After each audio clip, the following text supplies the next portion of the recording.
Bon, je crois qu'il est temps qu'on reparle un petit peu de ce qui s'est passé ce week-end concernant les Gilets jaunes. Alors vous aurez remarqué que ça fait 2 mois que j'ai pas fait de vidéo, mais bon, ça m'empêche pas d'en refaire une juste pour vous dire clairement que je m'attendais à ce que ce soit un énorme flop. Enfin, d'un côté c'est bien qu'ils aient insisté parce qu'ils se sont dit bon, on va retenter, on va voir si ça marche, mais de toute manière, je pense que globalement le message est passé. En fait, je crois qu'il y en a certains qui se sont dit, mais attends, maintenant que le confinement est passé, il y a de nouveau des emplois, il y a eu des mesures qui ont été prises. Finalement, peut-être que Macron, c'est peut-être pas le meilleur président du monde, mais peut-être qu'au fond, il n'est pas si con que ça, peut-être que c'est nous finalement qui le sommes.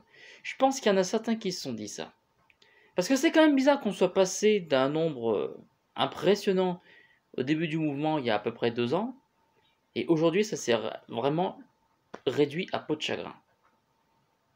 Je crois qu'il y a eu ce qu'on appelle, en 3 mots, une prise de conscience de la part de certains qui ont dû se dire, au moins il a pris des mesures et ça nous a servi. Je pense que d'un côté, c'est toujours mieux que rien. Et puis franchement, chahuter Jean-Marie Bigard alors qu'il est quand même du côté des Gilets jaunes, il l'a quand même pas fait 2 semaines avant cet événement, une interview dans 7 à 8. Il a quand même pas fait part de ses intentions. Il a quand même pas non plus fait la promotion de sa vidéo qui a fait, je le cite, 8 millions de vues, alors où il parlait de ça il y a 2 semaines. Je crois qu'il y a un truc ou deux qu'il a oublié. 8 millions de vues, c'est pas forcément 8 millions de personnes qui regardent qu'une fois. C'est comme sur YouTube.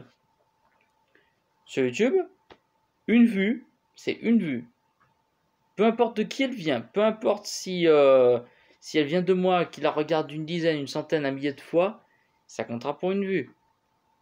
Donc 8 millions de vues, c'est bien. Maintenant, est-ce que ça veut dire 8 millions de personnes? Non. Il y en a peut-être moins. Peut-être qu'il y a, allez, au bas mot, on va dire 100 000 personnes qui ont regardé plusieurs fois la vidéo, juste pour regarder un détail ou un truc comme ça.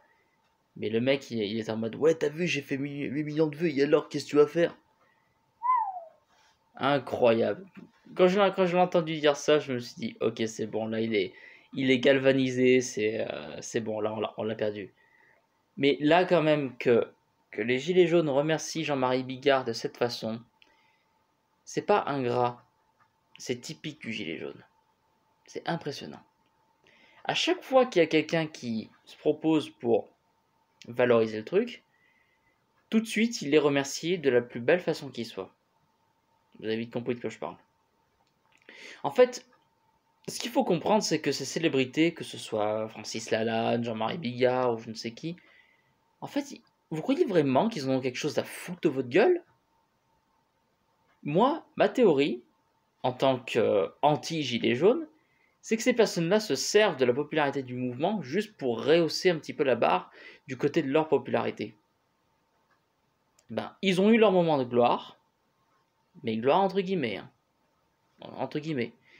Parce que Francis Lalanne n'a pas essayé par hasard de faire une liste contenant des gilets jaunes, et elle n'a pas un peu lamentablement échoué aux élections municipales. Donc là, je pense que la question elle est vite répondue, comme dirait celui qui va se reconnaître. Ne comptez pas sur la célébrité.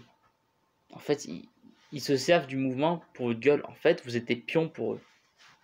Tout simplement, ils vont vous soutenir, mais juste le temps qu'on dise voilà, telle personnalité soutient les gilets jaunes, machin, machin, et après ça va faire de la popularité. Mais au final, peu importe d'où ces personnes viennent, je me fous de savoir si Jean-Marie Bigard a eu un passé terrible, machin, machin. Moi, ça n'a pas non plus été tout clair pour tout le monde. Hein. L'essentiel, c'est pas de savoir d'où on vient, c'est savoir où on va. Donc je me fous de savoir si telle personnalité a eu des galères dans la vie et qu'il se sert de son expérience personnelle pour soutenir les Gilets jaunes. La finalité, pour eux, c'est d'être célèbre. Et je pense que tout simplement, ils s'en fichent des gilets jaunes. Ils se servent juste d'eux parce que c'est un effet de mode, c'est un mouvement social. Sinon, est-ce qu'ils ont vraiment des revendications? Non. S'ils en avaient, je pense qu'ils se mettraient pas aux côtés de personnalités en disant ouais, je soutiens telle personne, machin, machin. Ça me rappelle un peu Vincent Macario avec les SDF. Le mec qui disait ouais, je soutiens les SDF, machin, machin, mais s'il n'avait pas 100 000 abonnés, il sortait pas de la rue. C'est un peu le même principe, je trouve. Et bon, je dirais pas que ça me choque, mais d'un côté, je me dis que c'est tout simplement puéril. Et voilà que moi, je fais une vidéo où je parle des gilets jaunes. Et j'avais fait des vidéos similaires et elles ont quand même fait un bon score côté vue. Au final, mon message y sera passé. Et je me fous de savoir si j'ai une centaine de vues, etc. Parce que je sais que 100 vues ou 200 ou je ne sais combien, eh ben, ça correspond pas à une personne qui a regardé une fois. Donc celle-là, je ne sais pas comment elle va faire, mais toujours est-il que je veux me faire moi aussi un peu popularité sur le dos des gilets jaunes, mais pas en les soutenant, bien au contraire, en les critiquant. Mais après tout, est-ce qu'on grandit pas de la part de la critique? Je pense que si.